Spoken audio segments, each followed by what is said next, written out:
This program is for discussion purpose only. Business Plus TV or any of our anchor does not bear any responsibility or liability towards the content.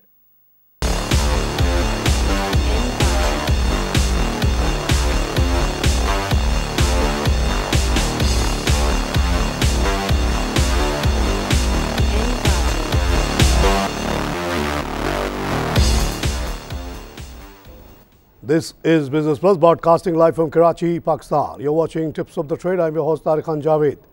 नाज़रीन, कल oil ने पहली दफ़ा बहुत ज़माने के बाद 41 प्लस दिखाया और उसकी वजह से एक ज़बरदस्त रैली आई है तमाम जगह। अमेरिका में मार्केट है 155 प्लस हुई, डाउ 13 SP और 11 नैस्डैक। उसके बाद जब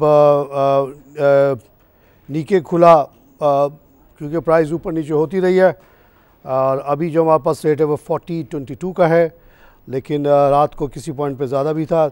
नीके नेगेटिव चला गया 211 माइनस, हैंगसेंग 167 प्लस और Shanghai 50 plus which is substantial for China 1.7%।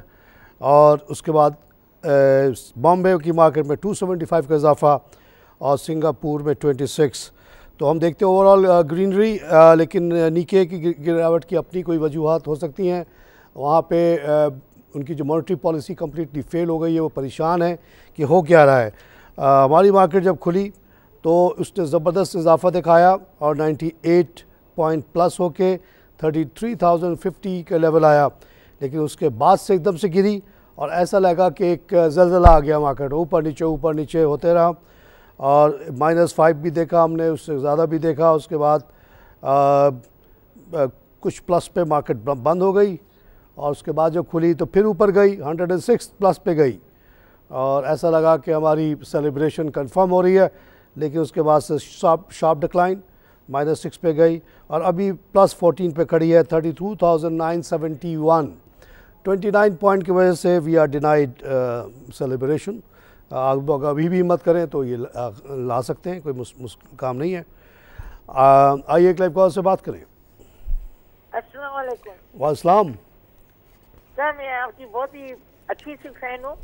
आप मुझे शायद पहचानते हैं मेरी आवाज़ से, और मैं आपकी बातों पे अमल करती हूँ। आप जो बताते हैं, जो आप तो तारीफ के काबिल हैं। आपकी जितनी तारीफ की जाए इतनी कम है। बहुत शुक्रिया सर, आप वाकई में बहुत ही अच्छे इंसान हैं, बहुत ही अच्छे इंसान हैं। सब लोगों का भला चाहते हैं, किसी का बुरा कभी नहीं चाहा।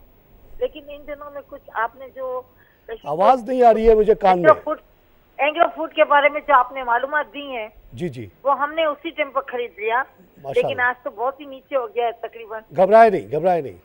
ये आप योलपर दूध इस्तेमाल करती हैं?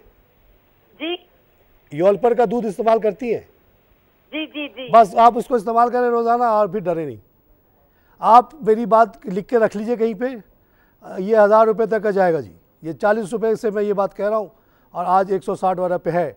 162 तो इसका हर हाल में बनता है, क्योंकि 162 पे तो 500 मिलियन किसी ने लगा दिया, कुछ सोच समझ के ही तो लगाया होगा। वो ये जो विटॉल हो या ये फीसलैंड वाले, ये अभी के रेट नहीं देख रहे, ये आगे 100 साल आगे देख रहे हैं पाकिस्तान कहाँ पहुँचेगा। अभी जो आप इतनी गुर्बत देखती इस मुल्क में, अफलास देखती हैं, 4 करोड़ आदमी भूखा है। कल को इंशाअल्लाह जैसे पूरी दुनिया में गुर्बत ख़त्म हो रही है, बिल गेट्स कहता है कि अगले 35 साल में कोई गरीब नहीं रहेगा। बहुत अल्लाह उसके बात को मुबारक करे। 90s में जब हम ग्रो कर रहे थे, दुनिया में बेइंतहा गुर्बत थी। बंगाल में ये हालत था कि लोग घरों में हमारे 4-4, 5-5 नौकर काम करते थे सिर्फ खाने के ऊपर, कोई तनख्वाह नहीं। वहाँ औरतों के पास एक साड़ी होती थी, ब्लाउज़ नहीं पहनती थी, इतनी गुर्बत थी। मर्द जो था सिर्फ वो। आज आस्ते आस्ते हर जगह दुनिया में गुर्बत ख़त्म हो रही है। यहाँ भी इंशाअल्लाह हम लोग जो और बातें हम कहते हैं, हम अल्लाह रसूल की रज़ा के लिए कहते हैं, उसकी वजह से हमें बहुत ख़तरा भी है। हम जो कहते हैं कि गरीबों को पैसा दो, अमीरों को टैक्स करो, गरीबों को टैक्स हटा दो, ये सब चीज़ें करेंगे तो इतनी तेज़ी से यहाँ पे डिमांड बढ़ेगा कि योलपर कहाँ कितना बिकेगा, अमोर कितना बिकेगा, दुनिया की और चीज़ें कितनी बिकेंगी पाकिस्तान में, और ये मुल्क खुशहाल होगा, साथ साथ तमाम कंपनियों के वारे नियारे हो जाएंगे। तो वो लोग ये देख रहे हैं। हैस्कॉल को विटॉल ने इसलिए नहीं लिया कि आज उसका रेट क्या है, कल क्या होगा, परसों क्या, पहले क्या था, वो आगे देख रहा है। उसने कहा कि हम तो हैस्कॉल को 184 पे देखते हैं। और मेरी बात लिख के रख ले हर आदमी कि हैज़ कॉल 184 का होगा। और मेरी बात लिख के रख ले कि ये ई फूड जो 162 से नीचे नहीं होगा तो ये फीसलैंड वाले ख़रीद लेंगे उसको। जब उन्होंने इतनी बड़ी रकम लगा दी तो और भी ले लेंगे वो आपसे। आइए एक लाइव कॉल से बात करें। डरना नहीं है पाकिस्तान में, बिल्कुल सब चीज़ ठीक है। जैसे जैसे हमारे इकोनॉमिक रिफॉर्म्स होंगी और होंगी, अब हम इतना प्रेशराइज करेंगे कि गवर्नमेंट करेगी, नहीं होगी अपनी पार्टी बना के आएंगे।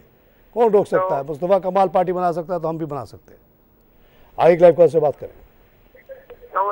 वालेकुम सर, ये अटक रिफाइनरी का और है ना ई फूड नीचे का लोग इसका बता दें मुझे।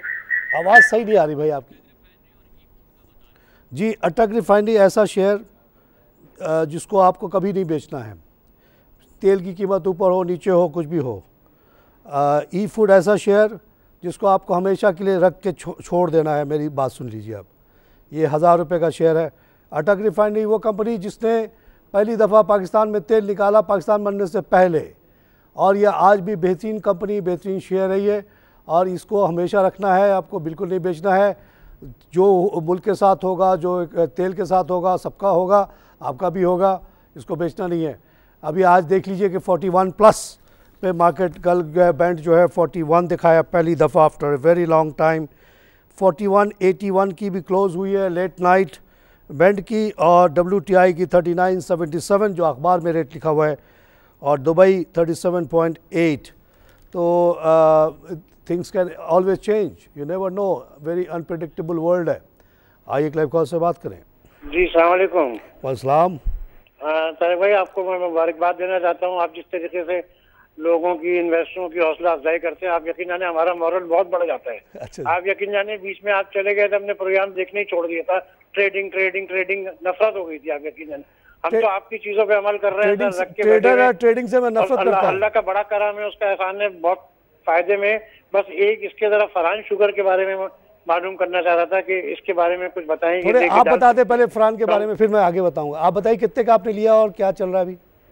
फरहान शुगर सर मैंने लिया था सर 80 रुपए में। अभी कितने का है? अभी चल रहा है सर 100-102 रुपए पे सर। बहुत अच्छा है ये। देखिए अक्सर शुगर कंपनी जो है वो प्रॉफिट बांटती नहीं है, वो खा जाती है। प्रॉफिट बहुत होता है आजकल। फरहान साहब आपको बताऊं असल कमाई कहाँ पे है, ये बात अंग्रेज़ भी कहता था। अंग्रेज़ की इकोनॉमिक हिस्ट्री मैंने पढ़ी तो उसने कहा कि जी गन्ने का कारोबार हमने इंडिया में इसलिए किया कि वो क्यूबा से लाए थे। ये गन्ना पहले नहीं होता था इंडिया में इतना। तो उनका जो अंग्रेज़ों की इंटरेस्ट था वो था इससे जो वो रम बनाते थे यानी शराब बनाते थे। तो कहते थे कि 40 मन जो मोलासेस होता है, जो कचरा होता है शुगर बनने के बाद, उससे 1 मन वो बनता था रम, और असल उसकी जो मेन कमाई उससे होती थी। आजकल फिर पाकिस्तान में यही हो रहा है कि जितनी अच्छी रिफाइनरी कंपनी है सब ने रिफाइनरी बना ली है।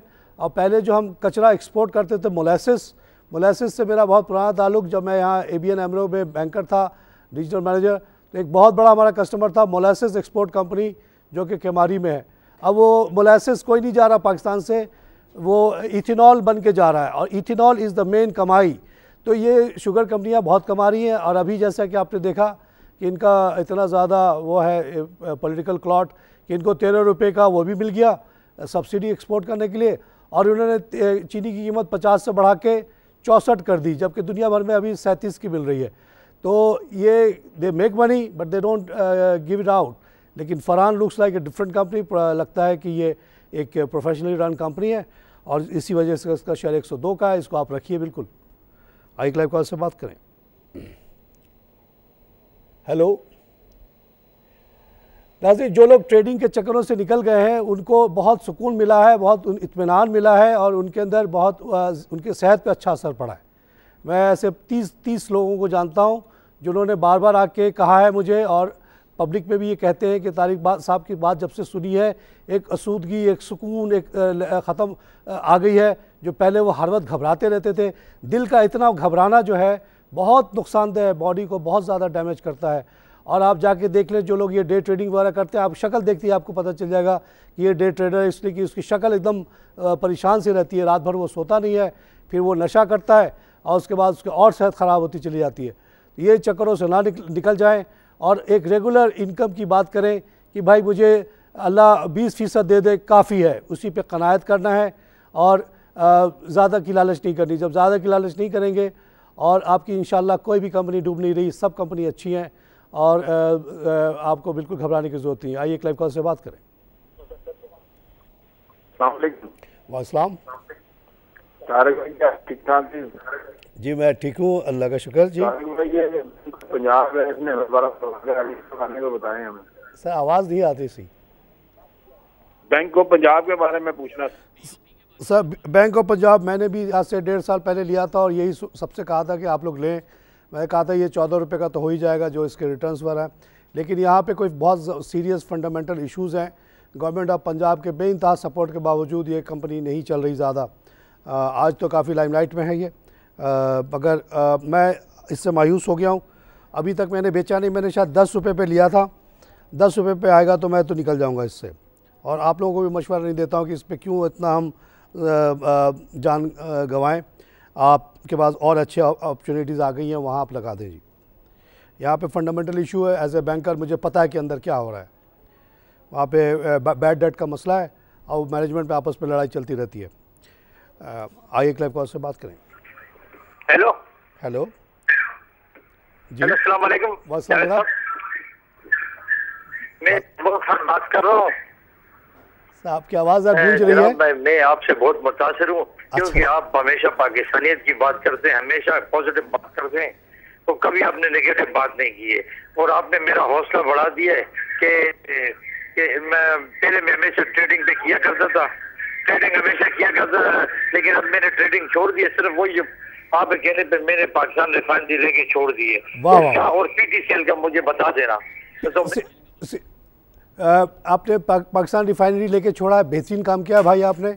ये 4 प्रोडक्ट से जब 12 प्रोडक्ट बनाएगा तो ये इसके रेट्स वैसे होंगे जैसे नेशनल रिफाइनरी या अटक रिफाइनरी के होंगे। अभी वो बहुत ही अनसोफिस्टिकेटेड प्लांट था। और दूसरा आपने OGDCL पूछा है या डॉक्टर साहब कौन सा पूछा इन्होंने? OGDCL भी जनाब अच्छा शेयर है, हमारे कौमी इदारा है, इसको हम डूबने नहीं देंगे। गवर्नमेंट इसको सपोर्ट कर रही है। आज जैसे तेल की कीमत बढ़ी है तो आज इसके शेयर बढ़ गए होंगे। अगर आपके पास है इसको बिल्कुल ना बेचिएगा। मेरा मशवरा होगा कि आप ऑयल सेक्टर में ज़्यादा एक्सपोज्ड हैं, आपको और तरफ भी जाना चाहिए। मेरे तरफ से E-फूड ख़रीद लें और मेरे तरफ से आप वो ख़रीद लें, पाक इलेक्ट्रॉन ख़रीद लें और क्या नाम है FFBL ख़रीद लें। क्यों कि FFBL में बड़ी तब्दीली आने वाली है, आ रही है। आइए क्लाइव कॉल से बात करें। कॉल भी बुरा नहीं है। अस्सलाम वालेकुम, ख्वाजा शाहिद बात कर रहा था। Khwaja Sahab welcome show sir. मैं आपसे कहना चाहता हूं कि मार्केट इंशाल्लाह ताला इस मार्च अप्रैल में बहुत ज़्यादा बढ़ जाएगी। इसलिए बढ़ जाएगी, इसकी वजूहत भी बता दूं मैं आपको कि मुशर्रफ खान दुबई से चले गए, पाकिस्तान छोड़ के। वो बीमार भी थे और चले गए वहाँ, और नवाज शरीफ ने सुकून का सांस लिया है, इसलिए अब ज़रा मुल्क में आराम हो जाएगा इसको। अच्छा। फिक्र इनको ज़्यादा निकल गई, इनको बड़ा खौफ था इससे मुशर्रफ से। और मुशर्रफ को भी कुछ हाथ कोई पाकिस्तान में मुशर्रफ को कोई हाथ डाल नहीं सकता था। शेख रशीद की सब बातें सही होती हैं, इसलिए तो मैं आपको बोलता था शेख रशीद अच्छी बातें करता है। शेख रशीद की सारी पोजीशन 99 पॉइंट्स आप उसकी पार्टी ज्वाइन कर लीजिए, वो आपको बड़ी पोजीशन दे देगा। शेख रशीद ने ये एक बात बड़ी चीज बताई थी कि ये नवाज शरीफ ने जिंदगी में पहला बड़ा अच्छा काम किया, परवेज मुशर्रफ को जाने दे दिया इसको। ये पूरी हिस्ट्री में चले बहरहाल किसी वजह से भी हो, आप कह रहे हैं कि मार्च अप्रैल में इंशाल्लाह मार्केट बेहतर रहेगी और आपके अल्लाह करे आपकी प्रेडिक्शन बिल्कुल सही हो। हमारी भी यही सोच है। हमारी मार्केट अच्छा कर रही है, हर चीज़ हमारी बिक रही है और हमें कहीं पे कोई इतना प्रॉब्लम नज़र नहीं आ रहा है जैसे दुनिया भर में नज़र आ रहा है। अभी देखिए जापान का मैं जिक्र किया था, जापान तो एक अजीब ही गरीब सिचुएशन में पड़ गया है। नोट छाप रहा है, इंटरेस्ट रेट नेगेटिव कर दिया, फिर भी मईशत उठ नहीं रही है। वहाँ का जो प्राइम मिनिस्टर है 2012 में आया था, अब वो परेशान हो गया, कहता जी जितनी किताब में ट्रिक्स थे सब इस्तेमाल कर ली, कोई भी काम नहीं आ रहा, क्या करूं। वो और लोगों से पूछा कि बताओ अब एक नई मईशत की किताबें लिखनी पड़ेगी, पुरानी किताबें सारी फेल हो चुकी हैं। तो उसकी खैर बहरहाल हमें जो एक थोड़ा सा अल्लाह ने अकल दी है, वो बात सब सिंपल ये समझ में आती है कि ये लोग क्या उम्र सबकी बहुत ज़्यादा हो गई है यूरोप अमेरिका में। अब बूढ़े आदमी को आप कितना खिलाओगे, कितना पहनाओगे, क्या घर बनाएगा वो, क्या कुछ करेगा, इस वजह से वहाँ डिमांड नहीं है। उसी का रिवर्स हमारे यहाँ है कि यहाँ 60% लोग जवान हैं, बूढ़े तो कम ही है, मर जाते हैं जल्दी यहाँ लोग। वहाँ तो 100 साल 125 साल ज़िंदा रहते हैं। अभी एक साहब 112 साल के हो गए जापान में, और 80 साल 90 साल तो वहाँ बिल्कुल मामूली बात है। यूरोप में भी यही हाल है। जब से हेल्थ केयर अच्छा हो गया है, जब से प्रिवेंटिव मेडिसिन आ गई हैं, लोग बीमारी नहीं होते, और होते भी हैं तो ठीक हो जाते हैं, तो आराम से 100 साल निकालते हैं। मगर वो काम करना छोड़ देते हैं 60 साल से, तो 40 साल उनको जो पालना पड़ता है स्टेट को, वो बड़ा महंगा पड़ रहा है, और लैक ऑफ प्रोडक्टिविटी है। हमारे यहाँ ये सब मसले नहीं है। हमारे अगले 200 साल बहुत अच्छा है, उसके बाद शायद जब हम बहुत अमीर हो जाएंगे, लोग शादी करना छोड़ देंगे, बच्चा पैदा करना छोड़ देंगे, या एक एक बच्चा पैदा करेगा मियाँ बीवी मिल के, तो फिर वहाँ पे आगे चल के गिरावट आएगी, वो बहुत दूर है। आई लाइफ से बात करें। अस्सलाम वालेकुम। वालेकुम जनाब। डॉक्टर साहब आसिम बात कर रहा हूँ मैं। जनाब मैं आपसे पूछना चाह रहा था कि पीआई का शेयर मैंने 8 रुपये पे लिया हुआ है, तो ये रखना चाहिए या बेच देना चाहिए इसको? पीआईए अगर डीनेशनलाइज हुआ 30 रुपये का शेयर हो जाएगा, माइनस द होटल्स। होटल्स दोनों होते तो और ज़्यादा होता। अब आपने लिया हुआ है, अभी इसको होल्ड करें। एक देखिए प्रोसेस इन्होंने आगे पुश किया, ऑलरेडी उनका जो गवर्नमेंट से स्केल वगैरह ख़त्म कर दिया, नेशनल बैंक का भी ख़त्म कर दिया है। एक बहुत बड़ा पेशअप तो हो चुका वहाँ पे। अब वहाँ की यूनियन सब जो है हिल गई है, और अब अगला झटका मारेंगे। अभी जॉइंट कमेटी में लेके जा रहे हैं, क्योंकि वो एक जगह सेनेट में रोका गया। जब joint senate and national assembly दोनों मिलेगी, नून लीग के पास more than enough margin majority है, वो वहाँ से वो पास हो जाएगा। तो नून लीग को कोई रोक तो सकता नहीं है अगर वो करना चाहें। अब वो करेंगे इसको ज़रूर। PIA is the test case.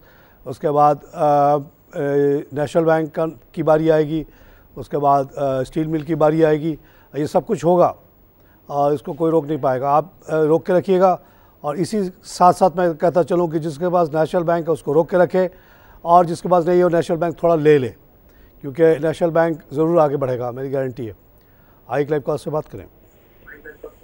अस्सलाम वालेकुम। वालेकुम। अब्दुल कयूम बोल रहा हूँ वाकई सर, कैसे हैं? साहब बहुत दिनों बाद sir.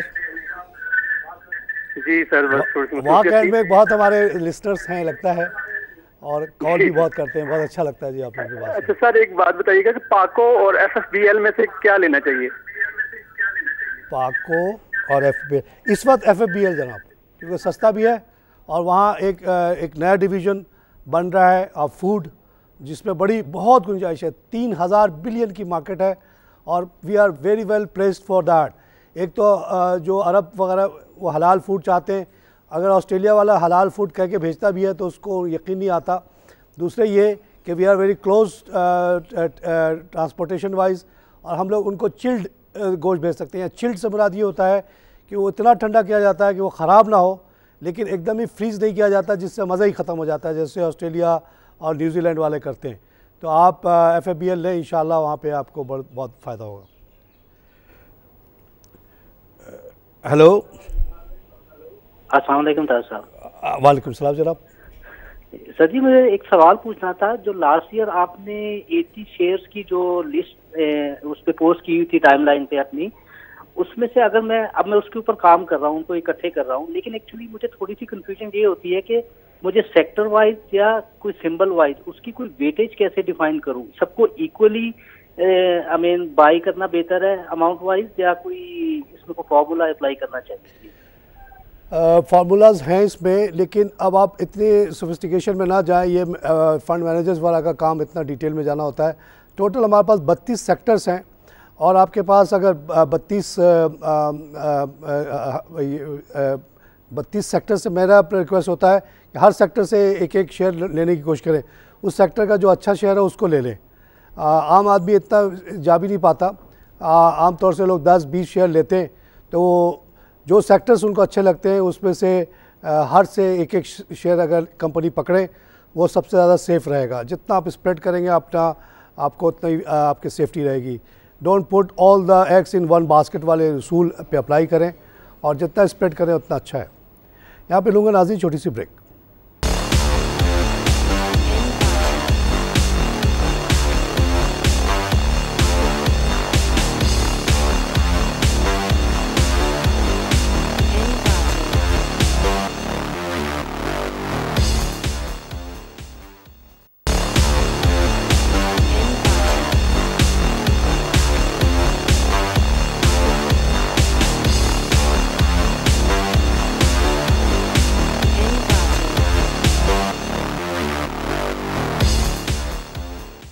Welcome back to tips of the trade. नाज़रीन, आज खबर है कि आज इकनॉमिक काउंसिल जो है वो ऑटो पॉलिसी अप्रूव कर देगी।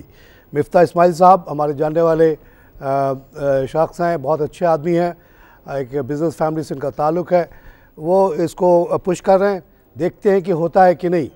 होता यह है कि मिफ्ता इस्माइल साहब जैसे लोग होने के बावजूद जो पुराने करप्ट बैरोक्रेट्स हैं ना, वो ये होने नहीं देते। कोई ना कोई रास्ता ढूंढ के ऐसी मंतक निकाल के लाते हैं कि लोग डर जाते हैं, फिर नहीं होता।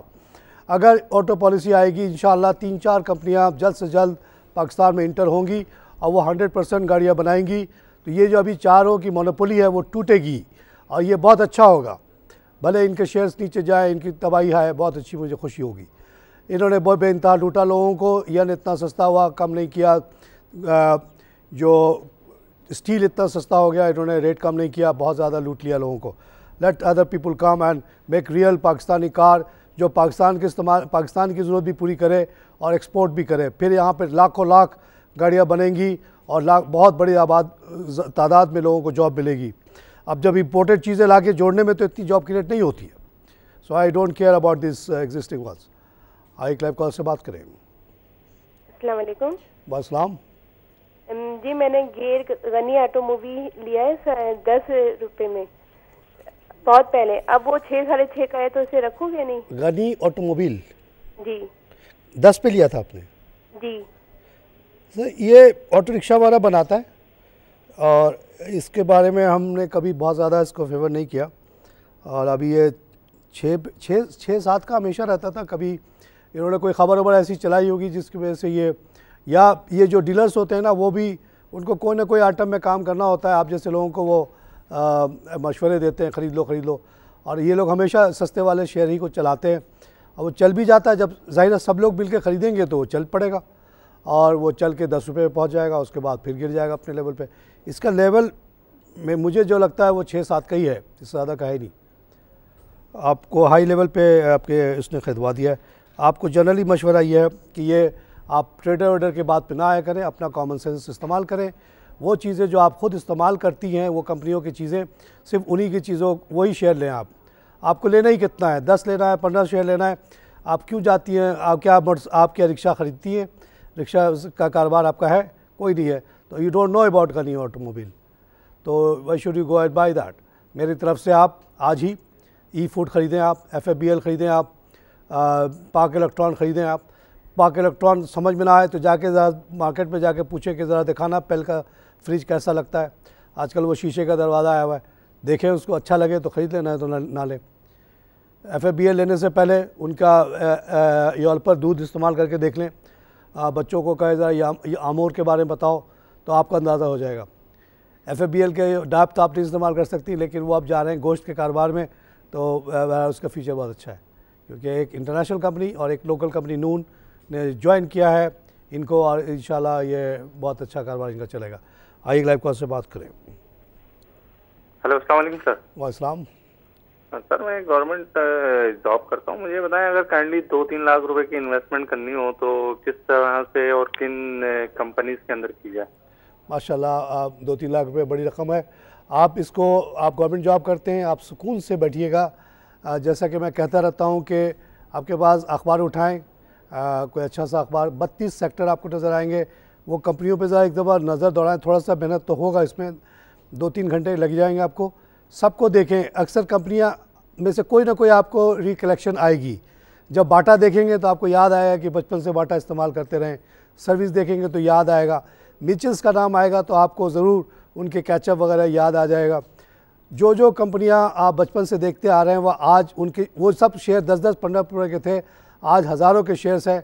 उनको ले लें आप, और आप ये अल्लाह की तरफ रुजू करें नमाज के दौरान। अल्लाह मियाँ, ये मेरे बचपन से तो ये कंपनियाँ चलती रहीं, अब आगे क्यों बंद हो जाएंगी? ये कोई बंद होने की वजह तो नहीं है, तो मैंने लगा दिया है पैसा सारा इसमें, और इंशाअल्लाह आपको बरकत होती रहेगी। आजकल के दौर पे जो अभी नए कंपनी जो आपको बता रहा हूँ, अभी मैंने खातून को जिक्र किया, आज की लिस्ट से मैं आप 2-4 नाम बताता हूँ, उसको आप ज़रूर कंसीडर कीजिएगा। ऑयल एंड गैस थोड़ा सा ले लें, ज़्यादा ना लें, 4-4, 5-5 हज़ार रुपये लगाएँ सब पे 10,000 से ज़्यादा किसी में ना लगाएं। बहुत अच्छा खासा आपका पोर्टफोलियो बन जाएगा। ऑयल एंड गैस को ले लें, XD हमारा एक एंग्रो फर्टिलाइज़र ले लें, 69 का है अभी। सुई साउदर्न ले लें, सुई नॉर्दर्न ले लें। हाईटेक लुब्रिकेंट एक्स डिविडेंड 59 का है, ये ले लें। एंग्रो फूड ज़रूर लें, इसको 10,000 के बजाय 20,000 का ले लें। एंग्रो कॉरपोरेशन भी 20,000 का ले लें। पाक इलेक्ट्रॉन ले लें 20,000 का। चिराट सीमेंट भी अच्छा है, इसको भी 10,000 का ले लें। पाक पेट्रोलियम 10,000 ले लें। स्मिथ क्लाइन आ रहा है 231 का, इस पर भी 10-20 हज़ार लगा सकते हैं आप आराम से। सिंगर पाकिस्तान ले लें, ये एक दूसरा वाइट गुड कंपनी जो अब 100% पाकिस्तानी कंपनी है, इससे उम्मीदें हम लगा सकते हैं, इसको हम सपोर्ट करें। मेरे जैसा आदमी तो अगर सिंगर में लगाएगा तो ये सोच के लगाएगा कि मेरे पैसे से ये अगर चल पड़ा तो अच्छा है, अगर मेरा पैसा डूब गया तो मुझे परवाह नहीं। अगर इसने 10-20 जॉब क्रिएट कर दी हमारे पैसे से, हमारा इसी से काम हो गया, हमें हर जगह कमाना ज़रूरी नहीं है। तो ये कंपनीज़ है हज़रत, आप इसमें से लगाएं, इंशाअल्लाह आपकी 3 लाख जब तक आप रिटायर होंगे ये बहुत ज़्यादा हो चुका होगा। इस दौरान आपको एक रेगुलर इनकम का भी सोर्स बन जाएगा। नाज़रीन, एक और जो बहुत इम्पॉर्टेंट ख़बर है आज की, और इसको डिटेल में डिस्कस करना चाहिए, वो ये है कि नेशनल असेंबली ने एक बिल पास किया है जिसमें कॉर्पोरेट रीस्ट्रक्चरिंग कंपनी बनाने की बात हुई है। ये कंपनी ये करेगी कि जो कंपनीज़ बंद हो गई हैं उनको टेक ओवर करेगी, बैंकों से कहेगी कि भाई उनके जो भी सिक्योरिटी है हमें दे दो, बैंकों को उनका पैसा जहाँ तक हो सकेगा दे देगी वो, और उस कंपनी को फिर से चलाने की बात करेगी। ये बहुत अच्छा आइडिया है, दुनिया भर में ऐसा होता है। पाकिस्तान में भी एक ज़माने में हुआ था मुशर्रफ के दौर में, उसके बाद से ये रुक गया। तो बजाय ये कि हम नई कंपनी खोलें, क्यों ना जो पुरानी कंपनियाँ बंद पड़ी हैं उनको चलाने की कोशिश करें। ये बहुत अच्छा मूव है और इससे बहुत ज़्यादा फ़ायदा होगा।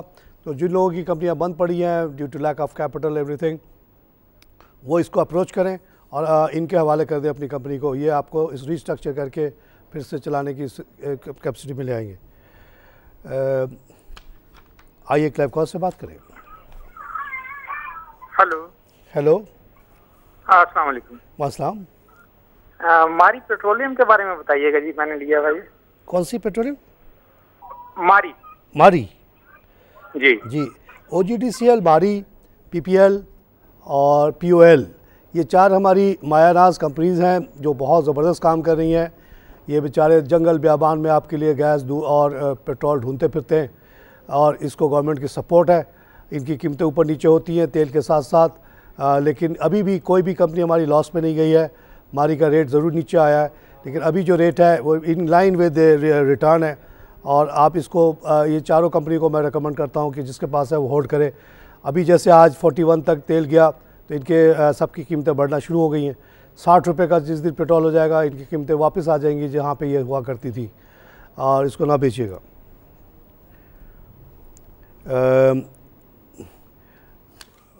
नाज़रीन, एक और ख़बर जो इम्पोर्टेंट है वो ये है कि तुर्कमेनिस्तान जो एक मुल्क है जो हमारे अफ़गानिस्तान की छोटी सी पट्टी है उसके ऊपर ही है बिल्कुल, तो उसका रास्ता मिलाया जा रहा है। जो चाइना से हमारे लिए सड़क आ रही है गवादर तक, उससे मिला दिया जाएगा। तो खुर्रम दस्तगीर साहब ने कहा है कि आप जो है सीपेक का जो है आप हिस्सा बन जाए। और इंडीड आइडिया यही है कि अफ़गानिस्तान की जब बात आती है वहाँ पे प्रॉब्लम आ जाता है, लेकिन वो अगर डायरेक्टली चाइना को लिंकअप कर लें और चाइना वाले रोड से हमारे तरफ आने की कोशिश करें तो उनके लिए बहुत अच्छा साउदर्न रूट है, और इस तरह से उनका कारोबार बड़ा अच्छा बढ़ सकता है। और एक आइडिया यही है कि ऊपर के तमाम मुल्कों को ये मिलाने की कोशिश करेंगे इस रोड से। Afghanistan I think will remain a problem, so उसको बाईपास करना पड़ेगा उन लोगों को। आइए क्लाइव से बात करें। हेलो। हाँ जनाब।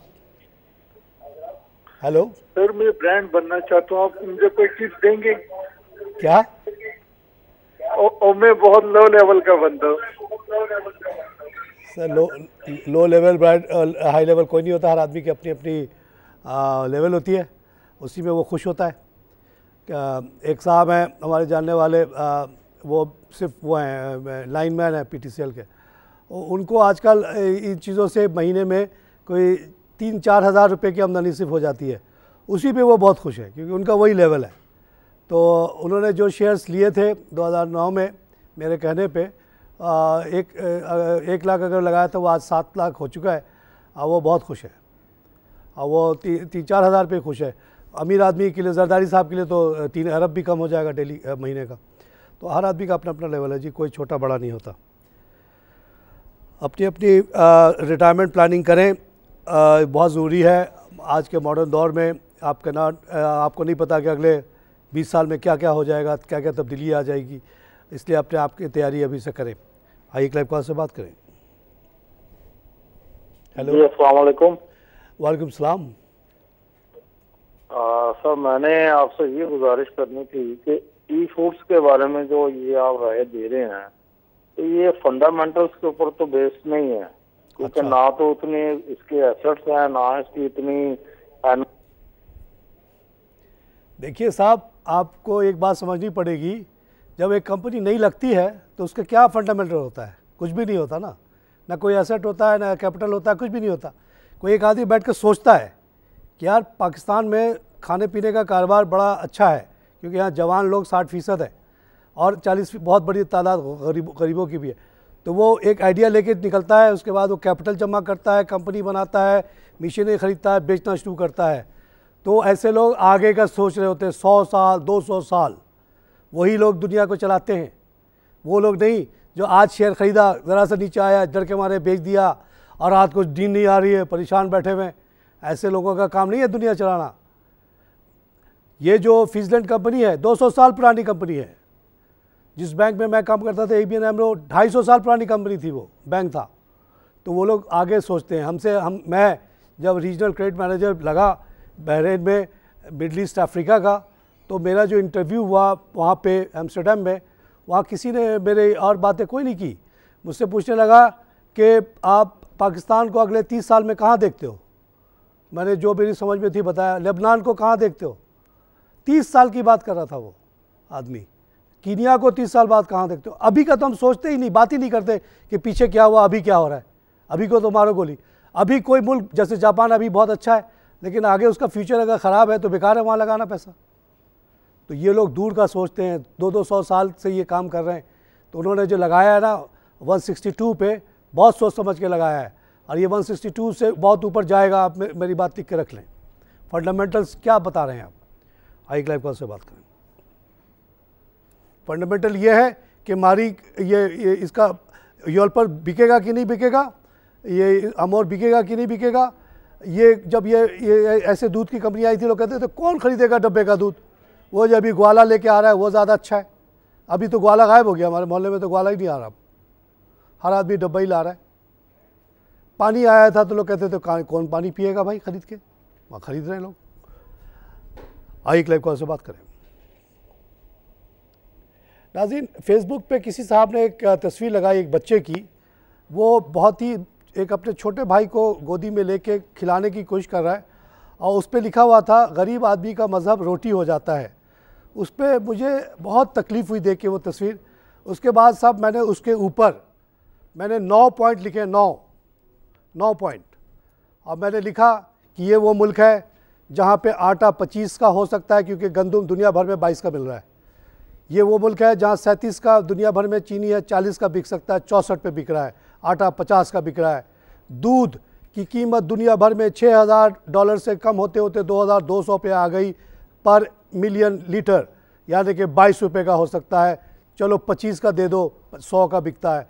इस तरह से मैंने CNG मैंने कहा 12 रुपये से ज़्यादा का नहीं होना चाहिए, क्योंकि आज का जो रेट है जनाब CNG का, गैस का, पूरे दुनिया में आप ख़रीद सकते हैं। अभी जाएं, जितना ख़रीदना ख़रीद लें।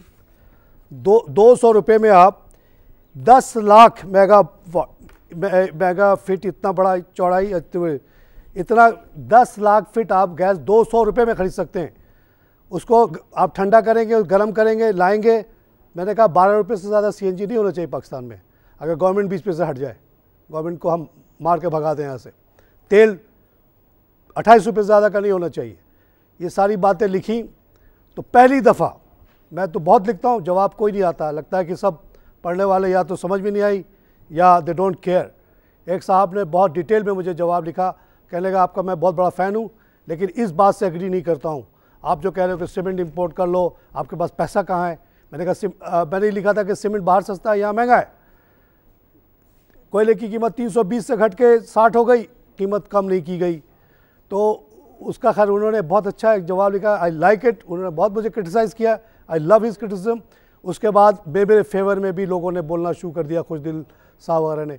तो एक बहस शुरू हो गई। मैं आपको इनवाइट करता हूँ कि आप आइए, मैंने जो पॉइंट ऑफ व्यू है और मेरे मतलब को समझे कि मैंने क्यों बोला है ये। हम मैं 4 करोड़ जहाँ भूखे हैं उनकी मदद करना चाहता हूँ, उनकी मुझे फ़िक्र है। जो लोग वेल ऑफ हैं उनकी मुझे कोई फ़िक्र नहीं है। तो आप लोग भी इस पर शामिल होइए, आइए बहस कीजिए कि तारिक खान सही है या वो साहब जिन्होंने कमेंट लिखा है वो सही है। और मेरे मकसद भी समझे, मेरा मकसद है कि लोग गरीब आदमी को रोटी थोड़ी ज़्यादा मिल जाए। बच्चा अगर 2 के बजाय 4 रोटी खा लेगा, 1 पाव दूध पी लेगा थोड़ा सा, तो हमारे लिए बड़ा अच्छा है। अल्लाह भी खुश होगा, आखिरत भी हमारे लिए बनेगी। और ये बात बोलना मेरे लिए फ़र्ज़ है एज ए मुसलमान, क्योंकि कल को मुझे अल्लाह के सामने खड़ा हो, अल्लाह पूछ लेगा मुझसे क्यों नहीं बोला था जब तुमको पता था। आए लोग साबित करें। एक उन्होंने क्या कि आपने रुपीज़ में लिखा है, मैंने सब चीज़ को कन्वर्ट किया है डॉलर को। वही दूसरे लोगों ने मुझे सपोर्ट किया कि नहीं इन्होंने सही कन्वर्शन की है। आइए एक लाइव कॉल से बात करें।